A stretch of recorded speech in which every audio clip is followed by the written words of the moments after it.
What makes people risk their own lives to save people they don't know? Like someone who runs into a burning building to help the people inside, or someone who donates a kidney to save a stranger's life. How about healthcare workers who travel to West Africa to try to help Ebola victims? We will talk about the concept of extreme altruism this hour, and we'll welcome your questions and examples of extreme altruism from your life.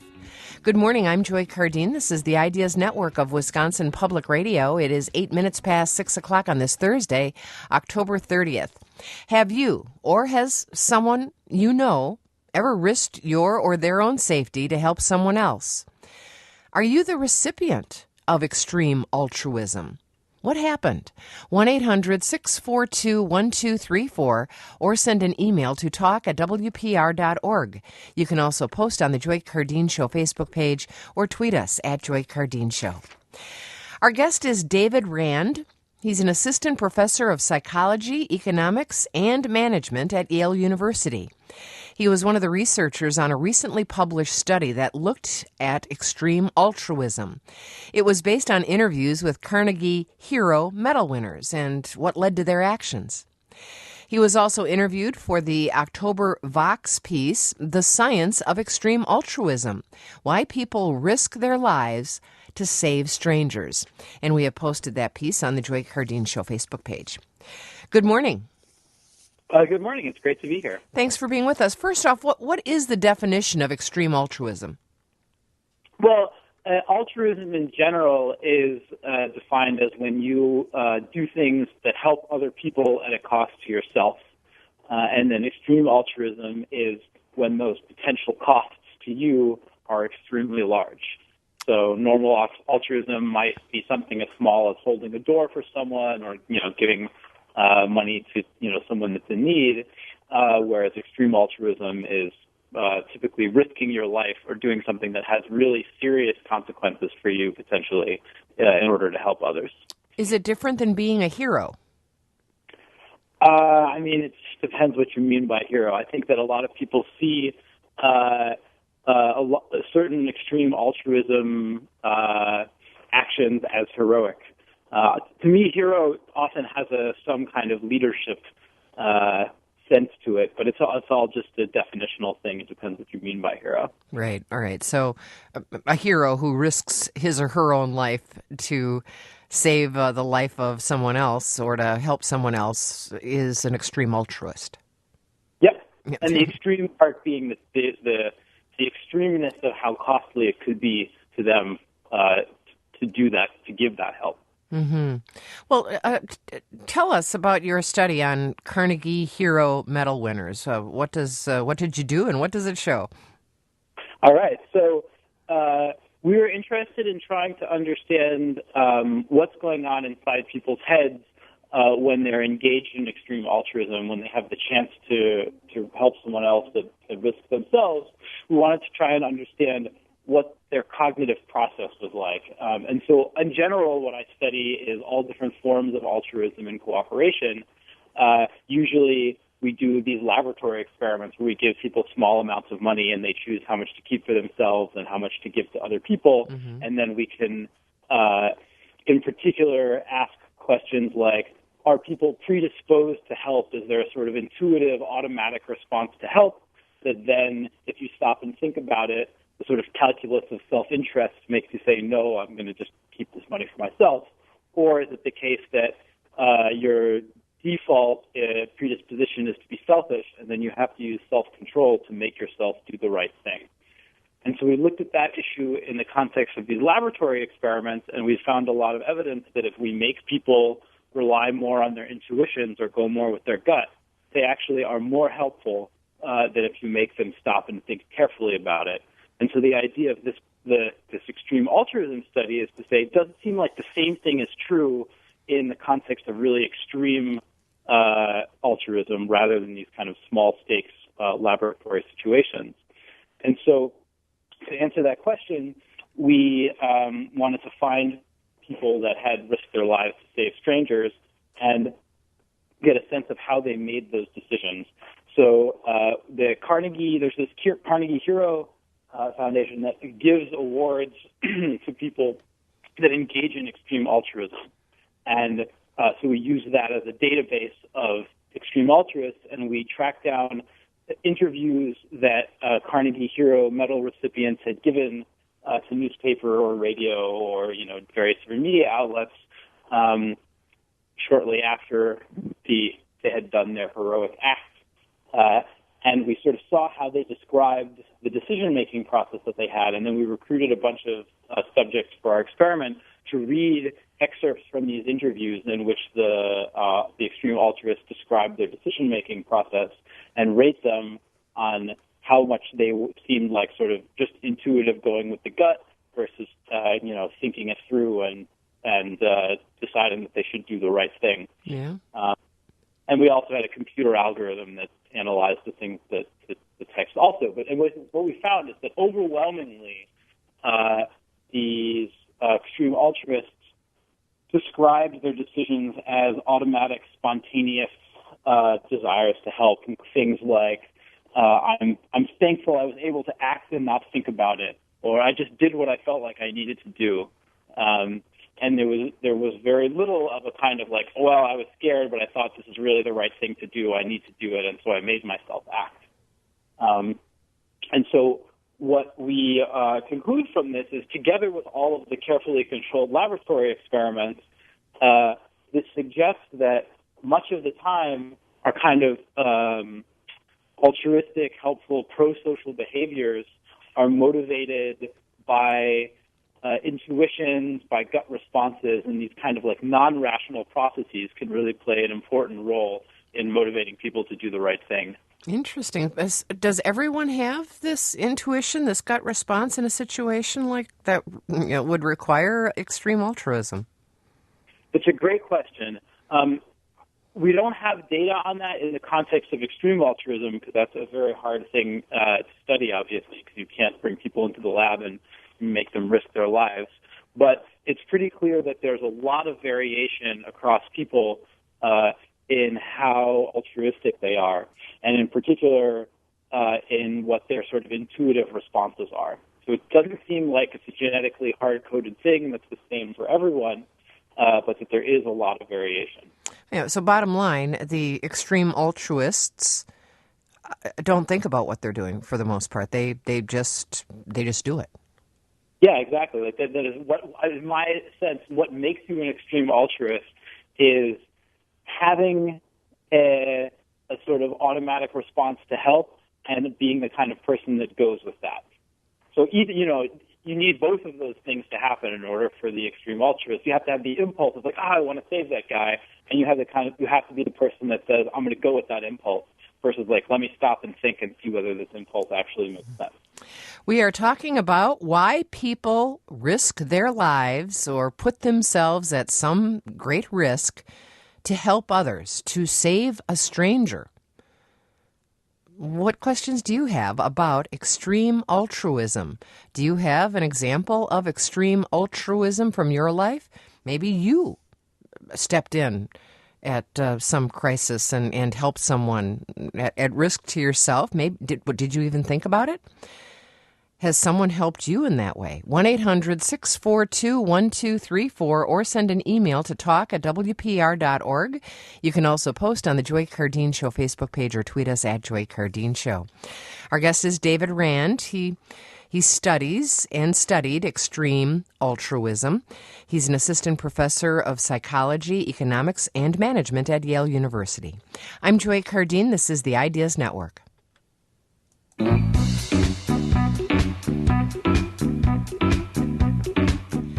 We are talking about what makes people risk their lives to save people they don't know.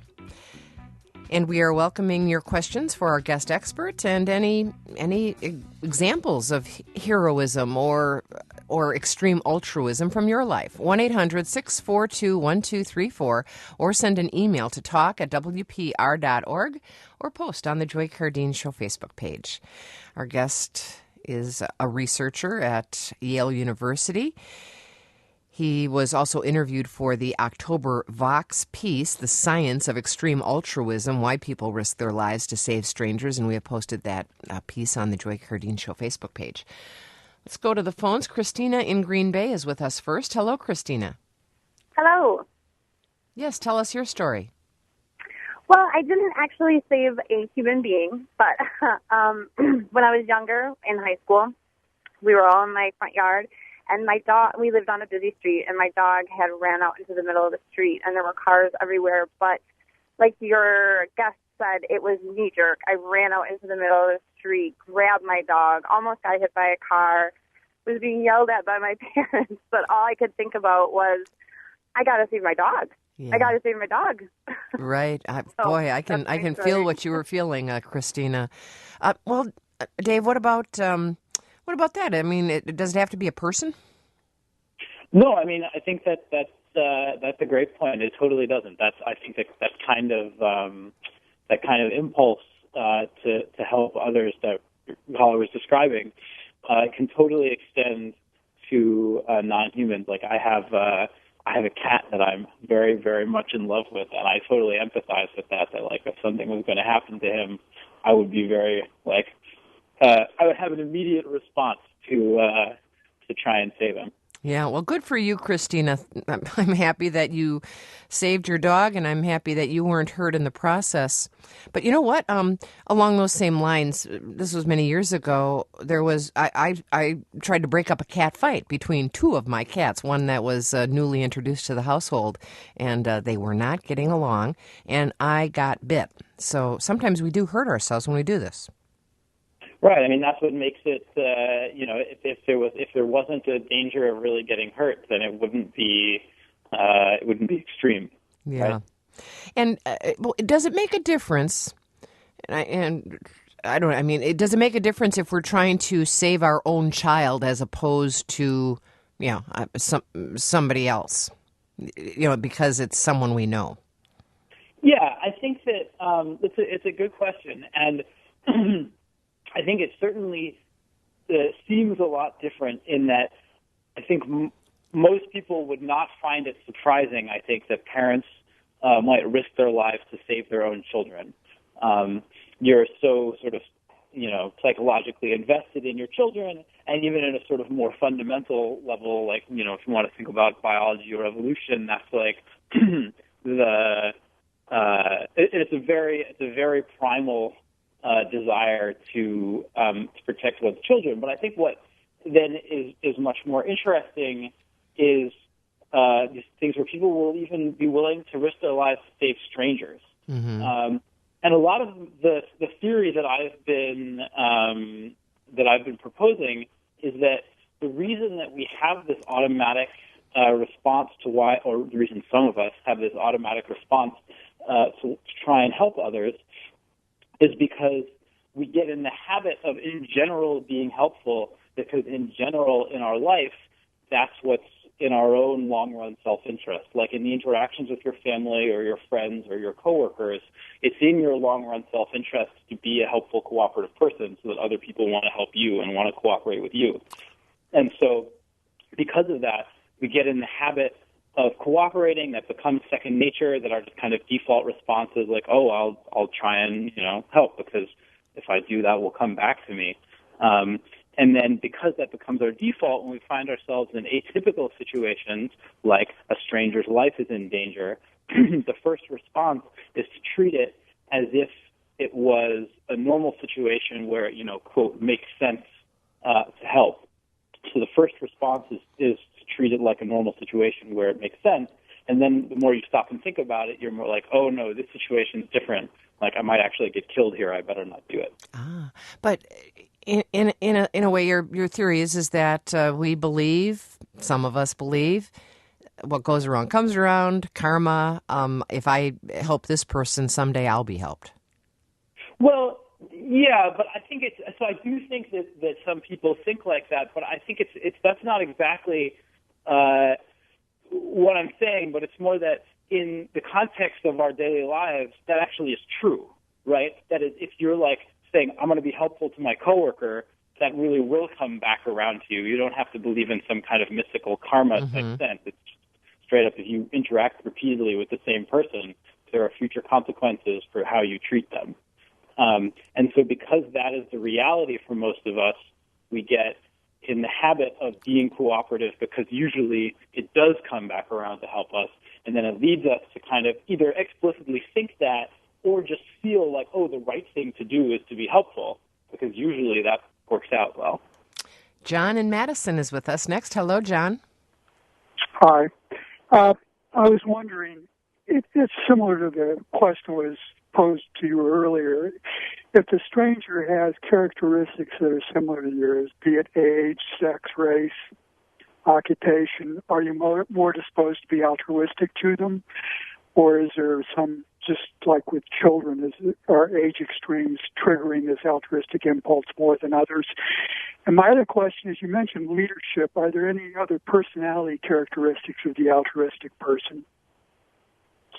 Okay, great question. So to start with the first one,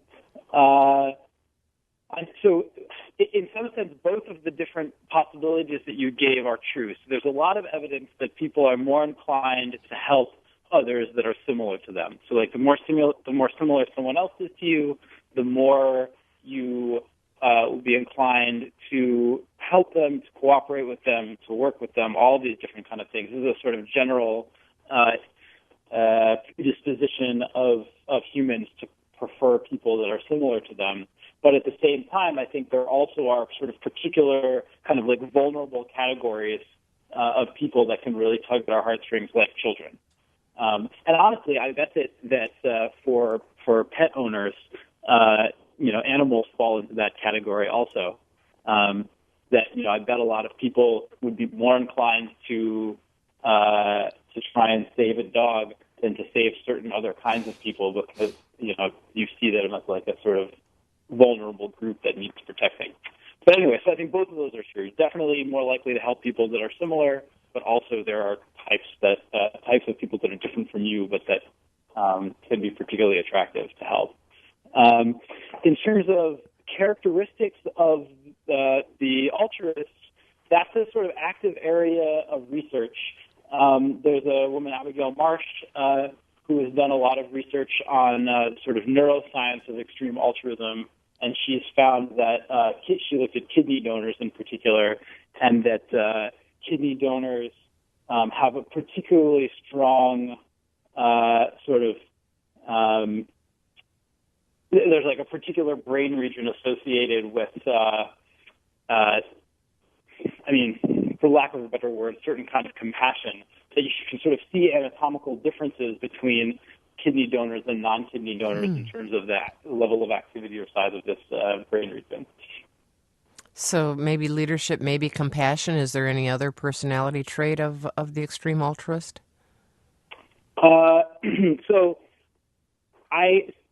There hasn't been that much direct research on it, but Okay. based on a lot of the work that I've done and on the findings of this current paper, I would also, I would guess or hypothesize that one characteristic of extreme altruists, particularly of the kind of like risking, jumping in front of a train to save someone kind of thing, is people that are willing to go with their gut response. So people vary a lot in how much they sort of go with their intuitions versus being a sort of deliberative type of person. And I think that you need to be willing to go with those instinctive responses in order to follow through on them in these situations where you could save a person. Well, we have another call. Tom in Cedarburg is with us. Hi, Tom. Morning, Joy. On a bright, sunny, cold morning, I was driving down the road and I saw two jets of flame coming out of the side of a chimney. So I called 911 right away, and I pulled over and I ran up to the person's door and I knocked on the door, and this older gentleman was in his nightgown, and he came to the door. He said, "What do you want?" I said, "I think you have a chimney fire." And he said, "No, I don't." I said, "Come on out and look." He came out and looked. He said, "Oh, yeah." And then a few moments later, we could hear the sirens. So I stuck around until the fire department got there, and then they did their work, and I came back a little bit later, and the fire department told them that if I hadn't have stopped, that called 10 minutes later that the house would have been lost, and maybe their lives too. I don't know. Well, good for you, Tom. Thanks for doing that. Here's someone who maybe didn't actually go running into the burning building, but helped make sure it wasn't a completely burning building. David. Yeah, yeah. So also, that's another form of, or another example of a kind of altruistic act, in that he took time out of what he was doing to help this other person. And so that's an example where I think the benefit the other person was extremely large, even though the cost to him wasn't very large. Yeah. We are talking we have to check news from NPR and Wisconsin Public Radio, and then we'll continue talking about extreme altruism or heroism. And we are welcoming your questions about what motivates people to risk their lives, to put themselves at some sort of personal risk to save or help other people. 1-800-642-1234 or send an email to talk@wpr.org. You can also post on the Joy Cardin Show Facebook page or tweet us at Joy Cardin Show. Our guest is David Rand, an assistant professor of psychology, economics, and management at Yale University, and he researches extreme altruism. This is the Ideas Network.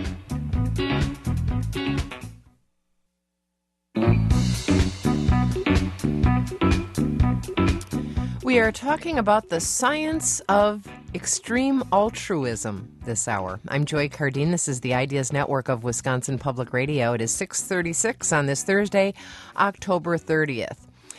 Our guest, David Rand, an assistant professor of psychology, economics, and management at Yale University, was one of the researchers on a recently published study that looked at extreme altruism. It was based on interviews with Carnegie Hero Medal winners and what led to their actions.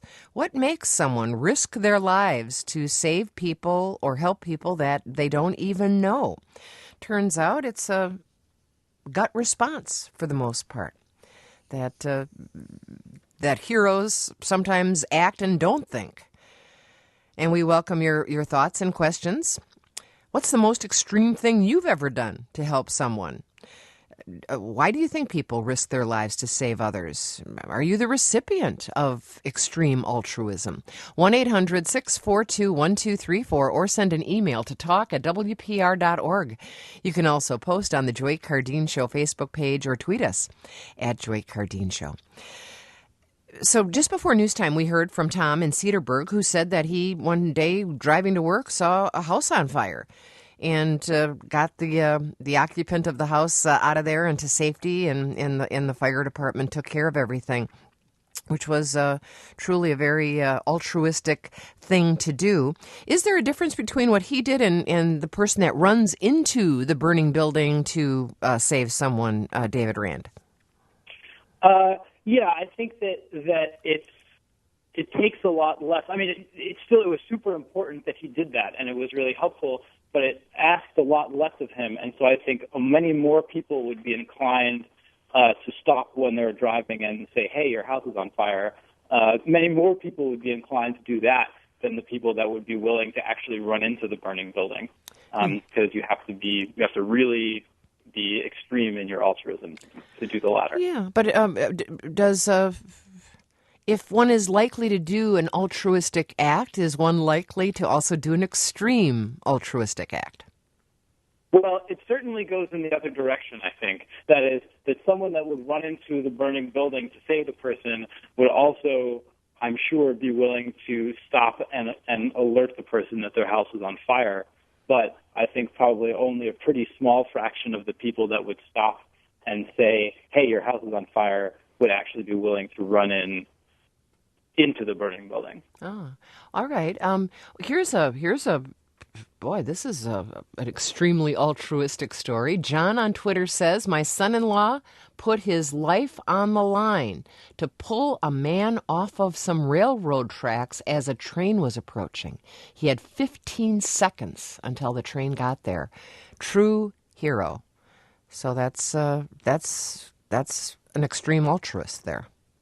Yeah, I mean, I think it's such an important thing for us to remember that people really do altruistic things for other people. I think so often, particularly in the U.S., we have this vision of human nature as fundamentally selfish. And I think that's just really not true. There's so many examples of people really doing great things for others that are just strangers. It's not, their friends or family. Do you, I'm just trying, is there something that we can learn from your research?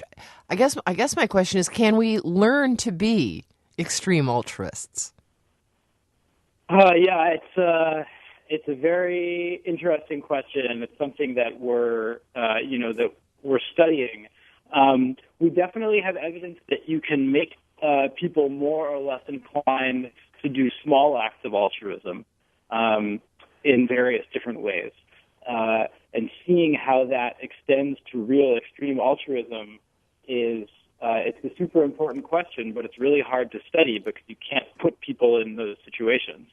That clearly wouldn't be ethical. Yeah, you can't put somebody on the railroad tracks and then see if people will save them or not. Right, exactly. And so you can ask hypothetical questions like, would you do this? But I think that doesn't have very much to do with what you would actually do, when it came down to it. Yeah. We have other callers, so let's go to Tony in West Dallas. Hello, Tony. Hello. I just wanted to see if there's any thing tied in with spirituality with people. I know, I'm being one of those people that just believes that my sole purpose to be on earth is to help other people. Not just, because I feel if I do something, the fruits of that in my older age are going to come back on me like a karma thing. But I just do it because I feel whether I live or I die, that if, that's my function. That's why I'm put on this earth, to help others, other than, invest in people, not things. So I don't know if that's a factor as well. Is there a spirituality link that we know of, David Rand?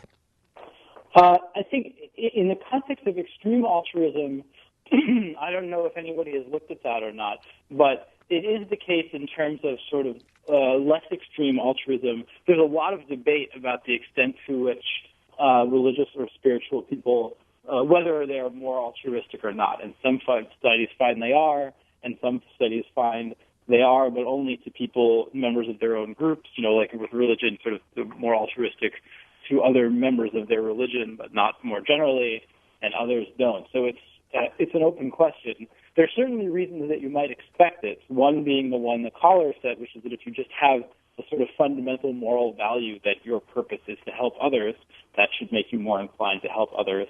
And then also a lot of religious traditions have built in this idea that you get rewarded in the next life for being good in this life, which can create a kind of motivation to be good that's in some sense kind of self-interested, but also has this obviously very pro-social and sort of altruistic component to it. Thank you, Tony. Sarah in Zion, Illinois is next. Hi, Sarah. Hi. Good morning. Good morning. This thing happened a few years ago in my neighborhood that just was so amazing. I guess I saw a huge plume of smoke in the sky, and I saw that the house down the couple of blocks away was burning down. So I went over to check it out, and there was this crowd of people. The house was burning, and I walked up to this teenage girl who looked really kind of shook up, and I said, "Do you know whose house that was?" And she said, "Yeah, that's my house." And I said, "Oh my God, what happened?" And she said, "Well, my mom's oxygen tank exploded because she was smoking." I was like, uh-oh, and we couldn't get her out of the house because she weighs 300 pounds and she's in a wheelchair. And then she said, and those two guys over there ran into the house and carried her out. And I was like, oh my God. So I went over to talk to these two guys, and they were both Hispanic. And I asked them what happened, and they told me the same thing. And he said, so I said, did you really go and save that lady? Yeah, we went in and saved her. And I said, well, oh my God, you saved her life. And he was like, yeah. Yeah, he just seemed really stunned at the whole thing. And I said, were you scared? And he looked at me like I was kind of stupid. And he's like, yeah, I was really scared. Well, so are extreme altruists, are they, I guess, are they scared, Dave?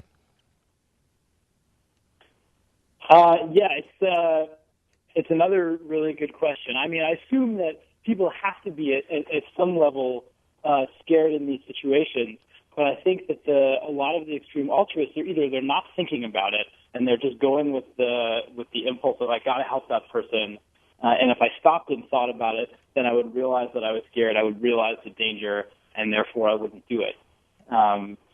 Or it could be that they have sort of emotional fear response, but they have an even bigger sort of emotional must-help response.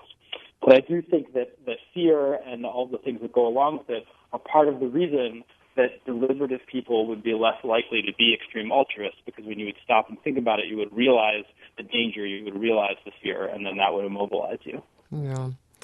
Well, Sarah, thanks for sharing that story. Well, those two guys deserved a Carnegie Hero Medal award. Yeah, we should send them in. Yeah. So, what are some examples of the heroes you studied?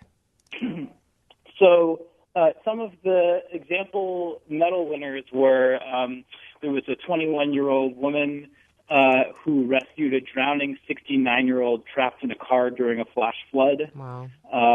Or a 70-year-old man that climbed into a burning vehicle to rescue a 48-year-old woman trapped inside after a car accident, those sorts of things. Or there was this really bizarre-sounding situation where a guy witnessed just like a random stabbing, that some guy just totally randomly started stabbing a teenage girl, and this hero like interposed himself, like tackled the guy, prevented him from continuing to stab the woman, and got stabbed himself a number of times. Wow.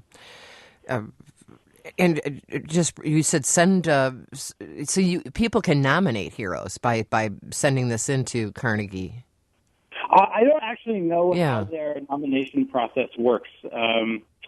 Right, I know you just were studying the winners, but it's something we should maybe post on our Facebook page in case people ever want to nominate someone for a hero medal. We are talking with David Rand, an assistant professor of psychology, economics, and management at Yale University.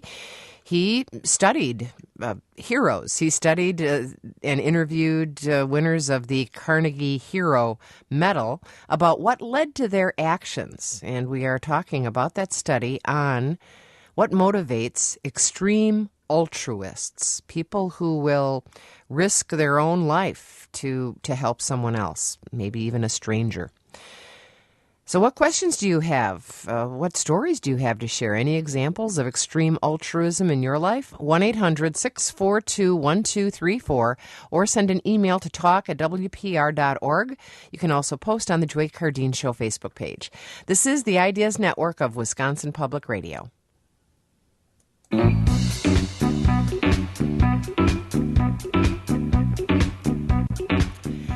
This is the Ideas Network of Wisconsin Public Radio. I'm Joy Cardin, wondering if you have ever done something at great risk to yourself in order to help another person. What were you thinking? Are you aware of someone else who has done this? We'd like to hear your story and your questions about extreme altruism. 1-800-642-1234 or send an email to talk@wpr.org. You can also post on the Joy Cardin Show Facebook page. We are talking with David Rand, an assistant professor of psychology, economics, and management at Yale University, who is an altruism researcher and did a study recently that looked at extreme altruism. Let's go to our next caller, Pete in Eau Claire. Hello, Pete. Hello there. I'm on a cell phone parked on the side of the road in St. Paul. I drive trucks, so hopefully you can hear me. We can. Thank you very much. Yep, I guess I've done it a couple times in my life. Once when I was young, I believe, either in high school or just out of high school, we had a rope swing on the Chippewa River down in the Shawtown area of Eau Claire. And I and a friend of mine were just on shore messing around, and a young kid was swinging on the rope, and all of a sudden it appeared he jumped in. But after the third pop up and down, we realized he couldn't swim, and so I stripped down and jumped in and pulled him out. I don't know who he was. I still don't know to this day who he was. I guess he lived in the Shawtown area. And before you get to your other examples, Pete, do you remember what were you thinking? He was going to die. I figured he was going to drown if something, wasn't done. So just went in and did it, I guess. And you didn't really think twice. You just hey, I'm going in. Right. I was in Boy Scouts and kind of knew a little bit about life saving, so I really didn't have any fear. I just jumped in. I had been in that river many times myself, so I wasn't afraid of the river. Well, and then what else did you do? I lived out in Boise, Idaho for a couple of years, worked on a ranch out there, and one day the rancher and I went into town, and I believe on the way back from town there was a house fire, and somehow he got me up on the roof and handed me the garden hose, and we kept kept the roof water down until the fire department showed up, and then got down and went on our way. I don't know what happened in the house, if it completely burned down or whatnot. I believe that the occupants had got out in the meantime. Yeah. So what were you thinking there? Just hey, I'm just going to help this person out, or you could have just went on your way. It's the same thing, It really was no fear. It was just something that needed to be done, and figured that if somebody didn't do something in the meantime, the house was gonna get burnt down or people would be hurt. I guess it really was no thought process. Just something needed to be done. So we were there and were able to help out. Well, way to go, Pete. Thank you for sharing the stories, and thank you for helping these people. A reaction, David Rand? Yeah, so that sounds first of all, that's so great that you did those things. And the description sounds very much like the things that we heard the Carnegie Medal recipient saying. It was basically like, it was something you needed to get done, did it, didn't think about it. It was just like, that was the thing that had to happen. And that's very consistent with this picture of a kind of automatic inclination to help others. Yeah. So we can't take a pill and be like Pete, David Rand? Not yet, although it would be cool if we could work something like that out. Mm-hmm. We don't have any good answers for this kind of extreme altruism, but for more small-scale altruistic helping, we have studies showing that basically you get people used to being helpful. So if you have them interact in situations where it's advantageous to help others, then people get in the habit of it, and it makes them more likely to then subsequently help strangers in just kind of one-off situations because they sort of had gotten used to helping in these other settings. So that could extend to the extreme altruism context also. John in River Falls is with us. Hello, John. Yeah, hi, Joy. I've often thought that when I hear about a heroic action, that gosh, I hope if I'm in that situation, I will be heroic, right? I'll do the right thing. But I'm wondering if that, because I would feel bad, right, if I didn't do it, it could have a bad effect on even my reputation, right? Mm-hmm. So I'm wondering if, how do you separate out that sort of subconscious fear of having your reputation damaged from the true altruism? Yeah, maybe you do it because what would people say if you didn't try to help?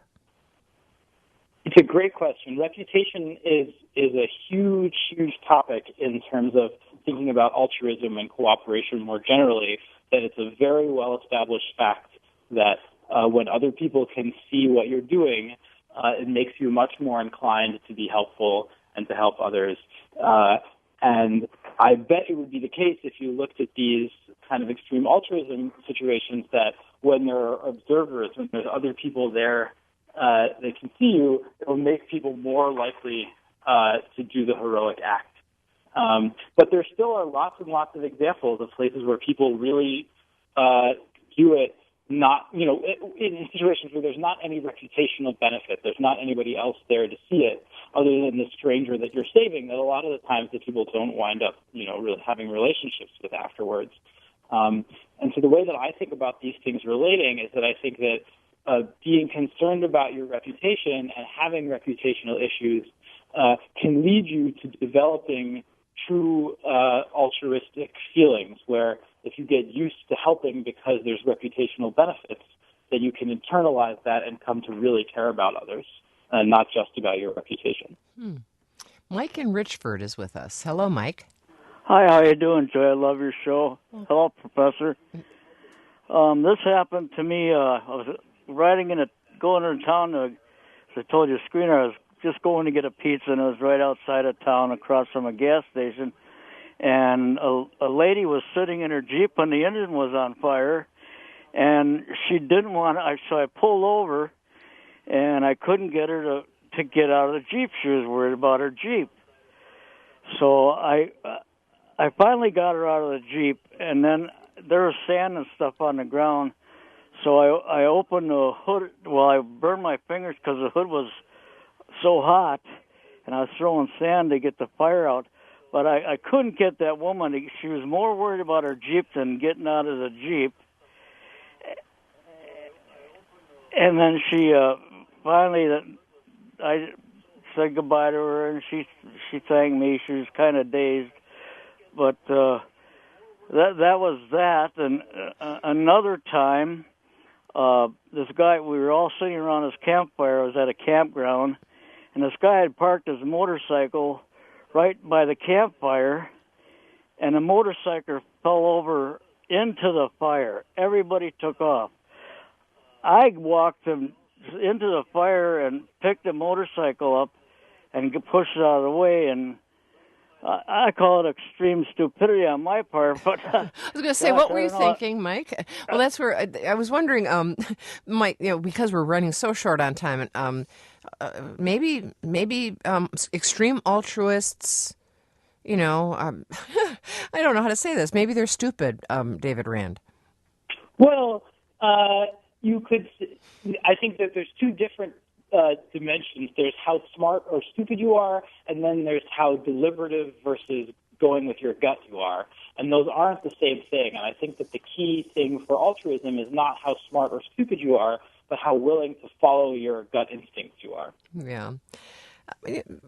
What's next? What do we still have to look at and learn about extreme altruism? I think there's really a lot to learn because it's so hard to study. We would like to be able to really know what's going on inside people's heads while they're making the decisions, rather than just asking them about it afterwards, because people's self-reports might not be accurate. And so this is where neuroimaging and things like that can be useful. And then there's also the question that you raised, which is how can we change how altruistic people are? How can we motivate people to be more willing to help strangers? Yeah, we'll leave it there. Thank you so much for being with us. Thanks so much for having me. David Rand is an assistant professor of psychology, economics, and management at Yale University. Thanks to Brianne Chasso and to Christy Taylor for producing and directing this program. Thank you for listening. I'm Joy Cardin. I hope you stay tuned. There's much more to come. This is the Ideas Network of Wisconsin Public Radio.